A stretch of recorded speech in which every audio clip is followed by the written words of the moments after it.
الحمد لله رب العالمين والصلاة والسلام على سيد الأنبياء والمرسلين وعلى آله وأصحابه أجمعين. اللهم صل على سيدنا ومولانا محمد وعلى آل سيدنا ومولانا محمد وبارك وسلم. أعوذ بالله من الشيطان الرجيم. بسم الله الرحمن الرحيم. هو الذي جعل لكم الأرض ذلولا فامشوا في مناكبها وكلوا من رزقه وإليه النشور. أأمنتم من في السماء أن يخسف بكم الأرض فإذا هي تمور أم أمنتم من في السماء أن يرسل عليكم حاصبا فستعلمون كيف نذير. صدق اللہ العظیم. محبت و عقیدت کے ساتھ درود ابراہیمی پڑھ لیجیے. اللہم صلی علی محمد وعلی آل محمد کما صلیت علی ابراہیم وعلی آل ابراہیم انک حمید مجید. اللہم بارک علی محمد وعلی آل محمد کما بارکت علی ابراہیم وعلی آل ابراہیم انک حمید مجید. مولاي صل وسلم دائما ابدا على حبيبك خير الخلق كلهم هو الحبيب الذي ترجى شفاعته لكل هول من الاحوال مقتحم. سورۃ الملک اکثر و بیشتر اہل اسلام رات کو سونے سے قبل پڑھنے کا معمول رکھے ہوئے ہیں. اس کی بڑی فضیلت ہے. حدیث طیبہ میں رات کو پڑھ لینے پر عذاب قبر سے نجات کی نوید اور خوشخبری وارد ہوئی ہے. چنانچہ یہ معمول بہت بہتر ہے کہ رات کو سونے سے قبل سورہ ملک پڑھ لی جائے، یہ سن لی جائے. مساجد میں تو عام طور پر معمول ہے، اگر گھروں میں یہ معمول ہو جائے تو بہت ہی بہتر ہے. خواتین اور گھر میں مستورات سورہ ملک کی تلاوت سنیں یا سورہ ملک کی تلاوت کر لیں تاکہ گھر میں بھی خیر و برکت ہو. آج کی جمعۃ المبارک کے درس میں سورہ ملک کے آخری رکوع کی تفسیر و ترجمہ آپ کی گوش گزار کیا جا رہا ہے. آپ بغور سے مات فرمائیے گا. اللہ رب العزت ہم سب کو قرآن پاک پڑھنے، سمجھنے، اس کے مضامین پر غور کرنے اور یاد رکھنے کی توفیق عطا فرمائے. سورۃ الملک کے آخری رکوع کی آیت نمبر 15 سے اللہ تعالی نے ارشاد فرمایا: هو الذی جعل لکم الارض ذلولا. اللہ وہی ہے جس نے تمہارے لیے زمین کو نرم بنا دیا ہے، تمہارے لیے زمین کو نرم اور آسان بنا دیا ہے. فمشوا فی مناکبہا، بس اس کے راستوں پر چلو. وکلوا من رزقہ، اور اللہ کے دیے ہوئے رزق میں سے کھاؤ. وإلیہ النشور، اور تمہیں اللہ ہی کی طرف اپنی قبروں سے اٹھ کر جانا ہے. عربی زبان میں وہ اونٹنی جو کہ فرما بردار ہو، اپنے مالک کی مطیع ہو، کہ جب مالک اس پر سوار ہو تو وہ بڑی آسانی اور نرمی کے ساتھ چلے. اپنے مالک کو چلتے وقت اس کو پریشان نہ کرے، اس کو تکلیف میں نہ ڈالے. تو اس ناقہ کو، اس اونٹنی کو ناقۃ ذلول کہا جاتا ہے. فرما بردار اونٹنی جو اپنے مالک کے لیے تکلیف اور پریشانی کا باعث نہ بنے. اللہ تعالیٰ نے یہاں زمین کی صفت ذلول ارشاد فرمائی ہے. هو الذی جعل لکم الارض ذلولا. اللہ وہ ہے جس نے تمہارے لیے زمین کو فرما بردار بنا دیا ہے، زمین کو نرم بنا دیا ہے، زمین کو اطمینان والا اور پرسکون بنا دیا ہے. چنانچہ اس میں نہیں یکسر پہاڑ ہیں کہ تم چلو تو جگہ جگہ پتھریلی زمین ہو، جگہ جگہ چٹانیں ہوں کہ چڑھتے ہوئے بھی پریشانی ہو اور نیچے نشیب کی طرف اترتے ہوئے بھی تمہیں تھکان اور پریشانی ہو۔ اللہ رب العزت نے زمین کو سراپا یعنی یکسر پہاڑ ہی نہیں بنائے، بلکہ اس میں صحرا اور میدان بھی بنا ہے۔ اس میں چٹیل میدان بھی ہیں، پہاڑ بھی ہیں، نشیب بھی ہیں اور اونچے پہاڑ بھی ہیں۔ یہ اللہ رب العزت نے سب کچھ اس لیے بنایا ہے تاکہ مسلسل چٹیل میدان میں چلتے ہوئے بھی تمہیں تھکان نہ ہو، پریشانی نہ ہو، اور مسلسل اونچی نیچی نشیبی اور اونچائی کی جگہوں پر چڑھنے اترنے میں بھی تمہیں تکلیف نہ ہو۔ اللہ رب العزت نے تمہاری سہولت اور آسانی کے لیے زمین کو تمہارے مزاج کے مطابق بنا دیا ہے۔ هو الذی جعل لکم الارض ذلولا، اللہ وہ ہے جس نے تمہارے لیے زمین کو آسان اور نرم بنا دیا ہے۔ فامشوا فی مناکبہا، اس کے راستوں پر چل کر دیکھ لو۔ اللہ رب العزت نے زمین کو دلدل نہیں بنایا کہ پاؤں دھستے ہوں جگہ جگہ کہ چلنے میں پریشانی ہو، نہ ہی اتنا سخت اور پتھریلا بنایا ہے کہ تمہارے پاؤں زخمی ہو جائیں۔ اللہ رب العزت نے تمہاری آسانی کے لیے اس میں مختلف قسم کے معاملات اور مختلف قسم کی تمہاری آسانی کے لیے چیزوں کو پیدا فرمایا ہے۔ پھر تم دیکھتے ہو کہ جہاں بھی پہنچتے ہو وہاں تمہارے لیے رزق کا بندوبست موجود ہے۔ ایسا نہیں ہے کہ پہاڑوں پر چڑھ جاؤ تو وہاں تمہیں پانی میسر نہ آئے، اللہ تعالی نے وہاں بھی چشمے جاری کر دیے ہیں۔ پہاڑوں کی چوٹیوں پر بھی چشمے جاری ہوتے ہیں۔ اب وہاں انسان کو کنواں کھودنا پڑتا تو اس کی عمر صرف ہو جاتی، کنواں تو کیا کھودتا، زمین کے نشیب تک ہی نہ پہنچ سکتا۔ یہ اللہ پاک کی شان ہے کہ جس نے ہر جگہ انسان کا رزق بہم پہنچا دیا ہے، پہاڑوں کی چوٹیاں ہوں یا کہیں اور صحرا ہو، اللہ رب العزت نے وہاں بھی چشمے جاری کر دیے ہیں۔ پھر ہر جگہ مختلف اللہ تعالی نے غذائی اجناس بھی پیدا فرمائی ہیں کہ انسان تو اللہ رب العزت کے ہاں بڑا ہی مقرب ہے، کوئی جانور بھی بھوکا نہیں مرتا۔ اللہ تعالی نے جانوروں کے لیے بھی گھاس پھوس کا اور ان کے چارے کا بندوبست کر دیا ہے۔ آپ دیکھیے کہ صرف زرخیزی زمینوں میں ہی جانور نہیں ہوتے، جانور چرند پرند جو پالتو نبی ہوں وہ بھی ایسے جنگلات میں اور ایسے بنجر زمینوں میں چل پھر رہے ہوتے ہیں اور چر رہے ہوتے ہیں جہاں کے دانہ دن کی کوئی امید نہیں ہوتی۔ اللہ رب العزت ہر ایک کے رزق کا کفیل ہے۔ وَكُلُوا مِن رِزْقِهِ، اور اللہ کے دیے ہوئے رزق میں سے کھاؤ۔ وَإِلَيْهِ النُّشُورُ، لیکن یہ یاد رکھنا کہ یہ سب ہمیشہ نہیں رہے گا، ان قریب تمہیں موت آئے گی، قبروں میں جاؤ گے اور پھر قبروں سے اٹھ کھڑے ہوگے۔ أَأَمِنْتُم مَّن فِي السَّمَاءِ أَن يَخْسِفَ بِكُمُ الْأَرْضَ فَإِذَا هِيَ تَمُورُ، کیا تم بے خوف ہو چکے ہو اس ذات سے کہ جس کی حکومت آسمانوں میں بھی ہے، زمین میں تو اس کی حکومت ہے ہی، جس کی حکومت آسمانوں کی وسیع و عریض مملکتوں پر بھی ہے، اور آسمان جس کی سرحدوں کا تم اندازہ نہیں کر سکتے اور نہ ہی آسمان کی سرحدوں کو ماپ سکتے ہو، اور ایک آسمان نہیں 7 آسمان ہیں، اور ہر آسمان پر فرشتوں کی اس قدر کثرت موجود ہے کہ ایک بالشت آسمان پر کوئی ایسی جگہ خالی نہیں ہے جہاں اللہ کا کوئی فرشتہ موجود نہ ہو۔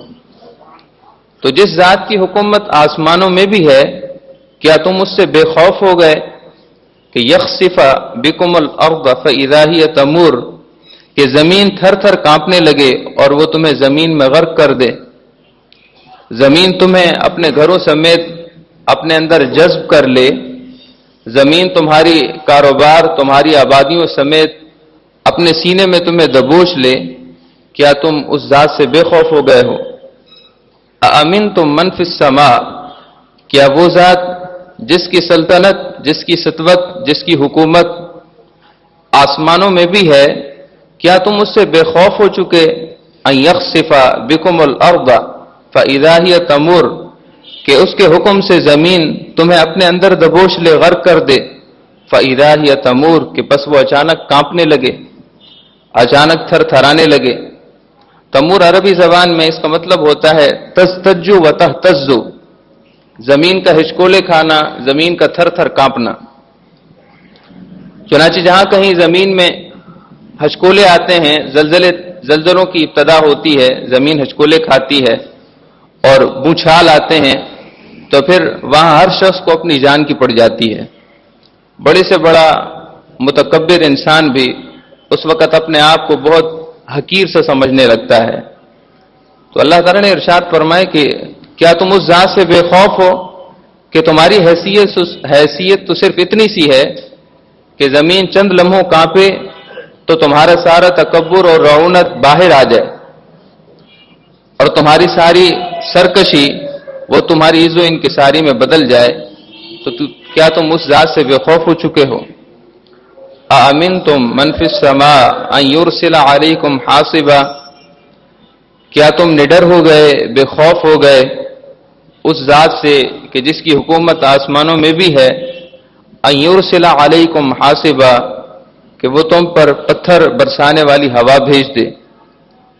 حاصب اس ہوا کو کہتے ہیں ریح شدیدۃ تحمل التراب والحصبا، وہ ہوا جو جکھڑ کے انداز میں چلے اور سنگریزوں کو اور چھوٹے چھوٹے پتھروں کو بھی اپنے اندر اڑا کر لے آئے، اس ہوا کو حاصب کہا جاتا ہے. اللہ تعالیٰ نے ارشاد فرمایا کہ کیا تم اس ذات سے ڈر اور بے خوف ہو گئے جو تم پر ایسی ہوا بھیج دے جو کہ پتھر اور سنگریزے اڑانے والی ہو. فَسَتَعْلَمُونَ كَيْفَ نَذِيرٌ، اور پھر تمہیں پتہ چلے کہ میرا ڈرانا کیسے تھا. محترم سامعین کرام، انسان کی حقیقت تو یہی ہے جو انسان کو مصائب اور تکالیف کے دورانیے میں سمجھ آ جاتی ہے. ذرا سی اگر کوئی ایسا معاملہ بنے کہ انسان کے جان بچا کر نکلنے کا کوئی امکان نہ رہے تو وہ انسان کو اپنی حقیقت سمجھ میں آ جاتی ہے. اگر سلسلے بطون کی بیماری ہو جائے، انسان کے جسم سے اس کی ساری توانائی باہر چلی جائے تو پھر انسان کی حقیقت کیا ہو جاتی ہے؟ حالانکہ بالکل شباب ہے، نوجوان ہے، بالکل صحیح تندرست توانا ہے، لیکن چند گھنٹوں کے اندر وہ اپنے بستر پر ہوتا ہے، اپنا ہاتھ بھی اٹھا نہیں سکتا، اور کمزوری اس حد تک بڑھ جاتی ہے کہ بات کرتا ہے تو اس کے الفاظ میں تسلسل قائم نہیں رہتا، زبان بھی ساتھ نہیں دیتی، زبان سے لفظ بھی صحیح طور سے ادا نہیں ہوتے. تو وہ انسان جس کی حقیقت صرف اتنی ہے تو وہ اللہ رب العزت کے حضور نافرمانی کر کے اور اللہ رب العزت کے حضور اللہ کی معصیت کر کے وہ اپنے آپ کو کیا ثابت کرنا چاہتا ہے؟ لوگوں کی حق تلفی کے ساتھ اور لوگوں پر مسلسل زیادتی کے ساتھ آخر وہ اپنے آپ کو کیا دوسروں کے سامنے ظاہر کرنا چاہتا ہے؟ حقیقت تو یہی ہے جو اللہ تعالی نے ارشاد فرمائی ہے. آمنتم من فی السماء یرسل علیکم حاصبا، وہ ذات جس کی حکومت آسمانوں میں بھی ہے، اگر وہ تم پر ایسی ہوا بھیج دے جو سنگریزے اور پتھر اڑانے والی ہو، فَسَتَعْلَمُونَ كَيْفَ نَذِيرٌ، تب تمہیں پتہ چلے کہ میرا ڈرانا کیسے تھا. وَلَقَدْ كَذَّبَ الَّذِينَ مِن قَبْلِهِمْ فَكَيْفَ كَانَ نَكِيرٌ، اور تم کوئی پہلی قوم نہیں ہو جنہوں نے اللہ تعالیٰ کی نافرمانی شروع کر دی ہو. تم سے پہلے بھی کئی انسان ہو گزرے ہیں جن میں فرعون جیسا متکبر انسان بھی تھا اور قارون جیسا سرکش انسان بھی تھا، جس میں ابو جہل جیسا ہٹ درم اور ضدی انسان بھی تھا، اور دیگر اس مثل کے اور اس سرشت کے کئی لوگ ہو گزرے ہیں جن کے تاریخ میں نام بھی نہیں ملتے. تو اللہ رب العزت نے ان کا کیا حل کیا اور ان کا انجام کیا ہوا وہ تاریخ میں تم پڑھ کر دیکھ سکتے ہو، اور ان کے انجام سے آج دنیا باخبر ہے. وَلَقَدْ كَذَّبَ الَّذِينَ مِن قَبْلِهِمْ فَكَيْفَ كَانَ نَكِيرٌ، اور تحقیق ان سے پہلے بھی کئی لوگوں نے اللہ تعالیٰ کے احکامات کو جھٹلایا. فَكَيْفَ كَانَ نَكِيرٌ، تو دیکھ لو میرا عذاب کتنا سخت تھا. ان سے سارا مال و اسباب چھوٹ گیا، جس جائیداد پر اور جس دولت پر انہیں گھمنڈ تھا وہ دولت ان کے کچھ کام نہ آئی. آج ان کے خالی ہاتھ کفن سے باہر تمہیں نظر آتے ہیں. کہ ان کے پاس تو کچھ نہ رہا.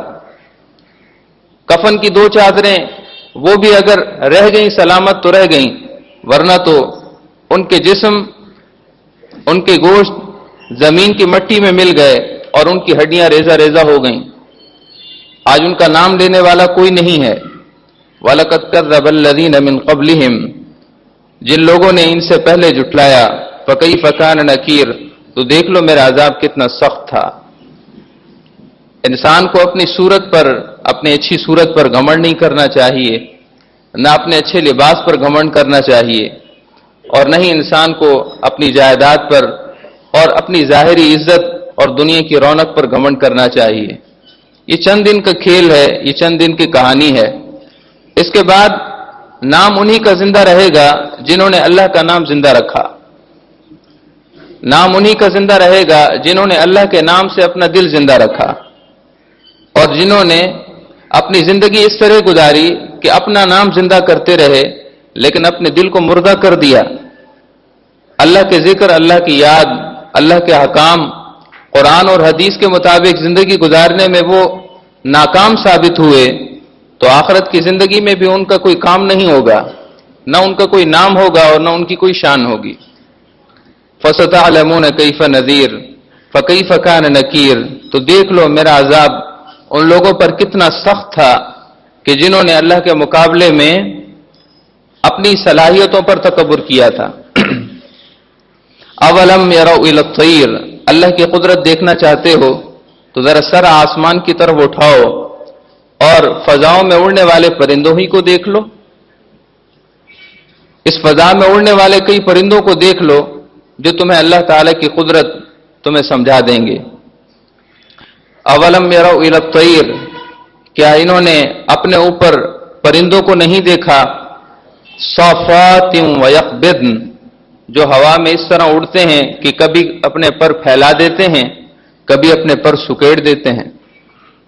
صافات، کبھی پروں کو پھیلا لیتے ہیں، ویقبضن، اور کبھی پروں کو سمیٹ لیتے ہیں، پروں کو اپنے جسم سے ملا لیتے ہیں.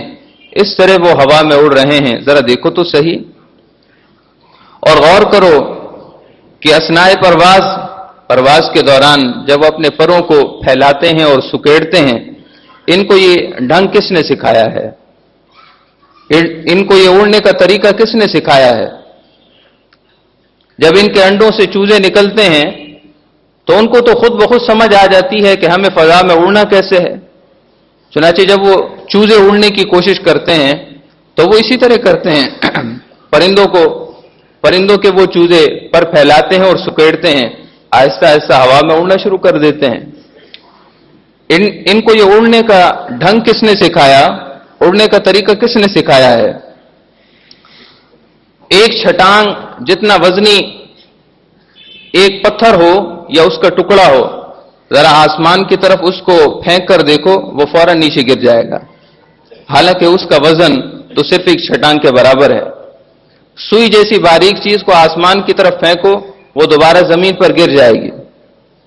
لیکن اس کے برعکس اتنے وزنی پرندے آسمان پر آزادی سے اڑتے پھرتے ہیں، اور پھر سبحان اللہ ان کا طریقہ دیکھیے کہ جب چاہتے ہیں بلند پرواز کرتے ہیں اور جب چاہتے ہیں زمین کے نیچے پرواز کرتے ہیں.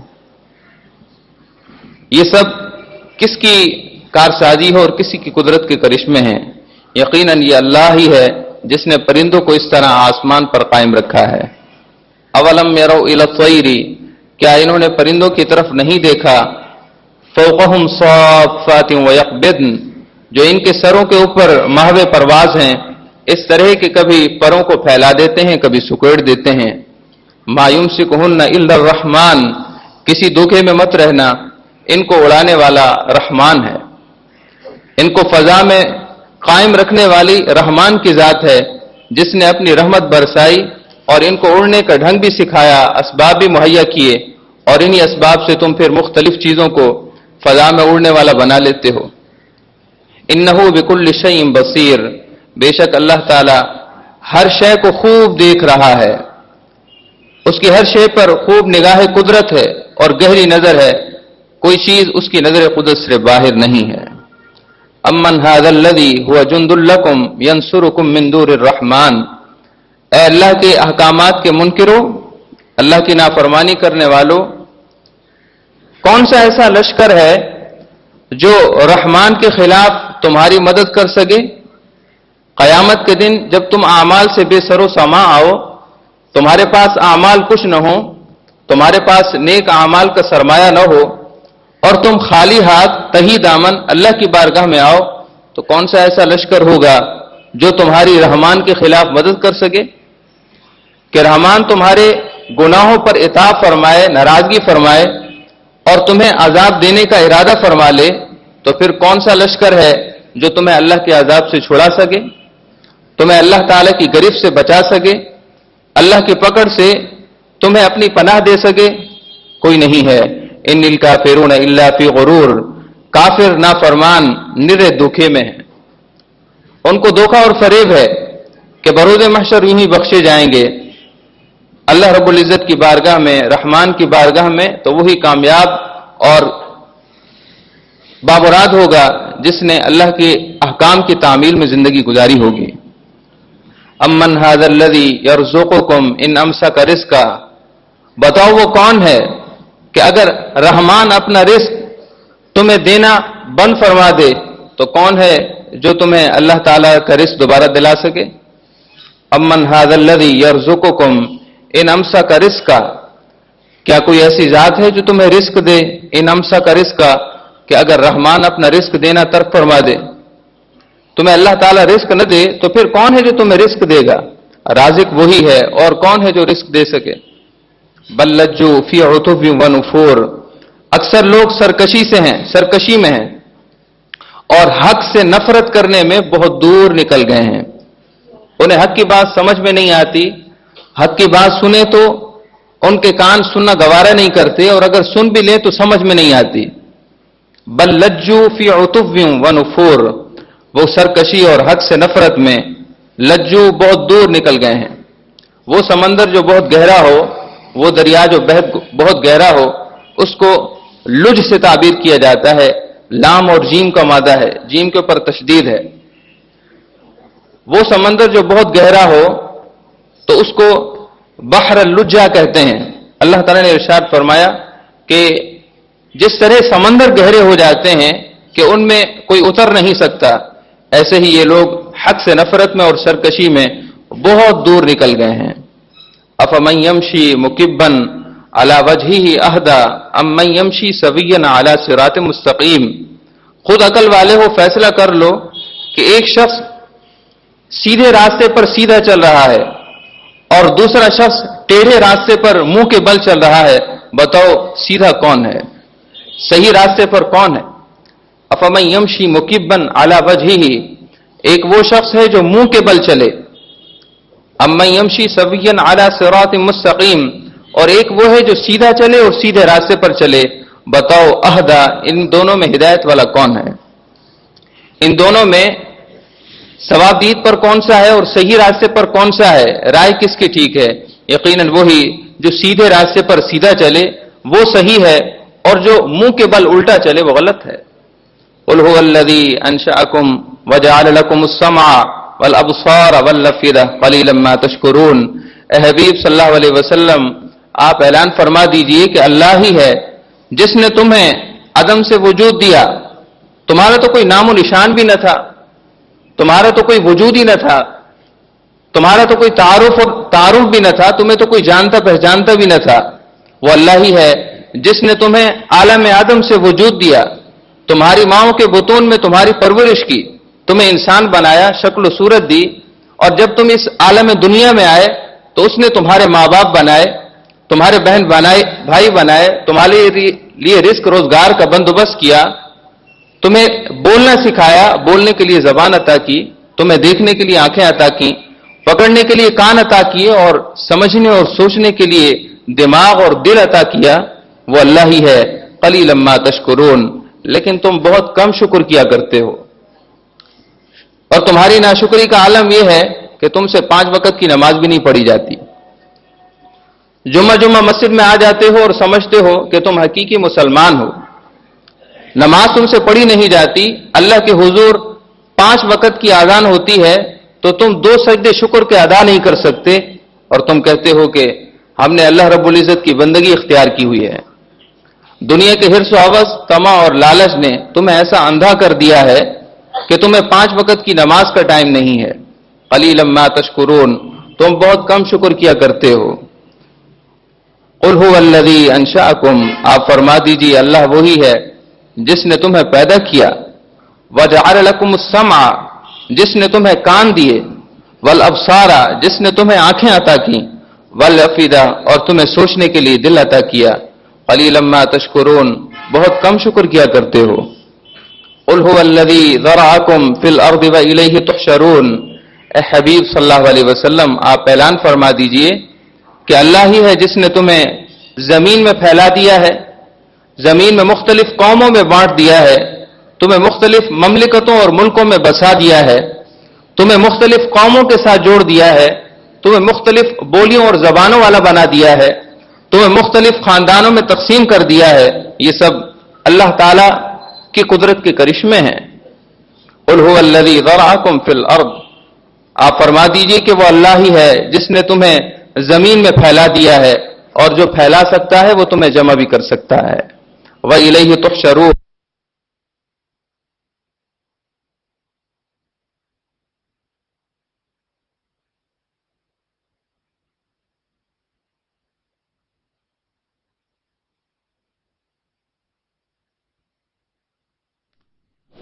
قل هو الذی ذرأکم فی الارض، آپ فرما دیجئے وہ اللہ ہی ہے جس نے تمہیں زمین میں پھیلا دیا ہے، اور کہاں نہیں پھیلایا تم اس کی قدرت پر غور کر سکتے ہو۔ وَإِلَيْهِ تُحْشَرُونَ، اور جو پھیلا سکتا ہے وہ تمہیں جمع بھی کر سکتا ہے، قیامت کے دن تم اسی کی بارگاہ میں جمع کیے جاؤ گے۔ وَيَقُولُونَ مَتَىٰ هَٰذَا الْوَعْدُ إِن كُنتُمْ صَادِقِينَ، یہ آپ سے پوچھتے ہیں کہ وہ وعدہ کب آئے گا، میدان محشر میں جمع کیے جانے کا وعدہ کب آئے گا؟ ہم تو مسلسل سنتے رہے، ہمارے آبا بھی سنتے رہے، لیکن آج تک وہ قیامت تو نہ آئی جس کی بات ہوتی ہے۔ وَيَقُولُونَ مَتَىٰ هَٰذَا الْوَعْدُ إِن كُنتُمْ صَادِقِينَ، یہ کفار ازراہ استہزاء آپ سے پوچھتے ہیں کہ وہ قیامت کا وعدہ کب آئے گا اگر آپ سچوں سے ہیں۔ آپ فرما دیجئے إِنَّمَا الْعِلْمُ عِندَ اللَّهِ، قیامت کو اللہ تعالی نے پوشیدہ رکھا ہے۔ قیامت کا یقینی علم صرف اللہ کے پاس ہے، حقیقی اور ذاتی علم صرف اللہ کے پاس ہے۔ وَإِنَّمَا أَنَا نَذِيرٌ مُبِينٌ، میں تو کھلا ڈر سنانے والا ہوں۔ اس کے آنے سے پہلے سنبھل جاؤ، اپنے اعمال کو سنوار لو، اپنی اصلاح کر لو، تبھی تو تم مومن ہو۔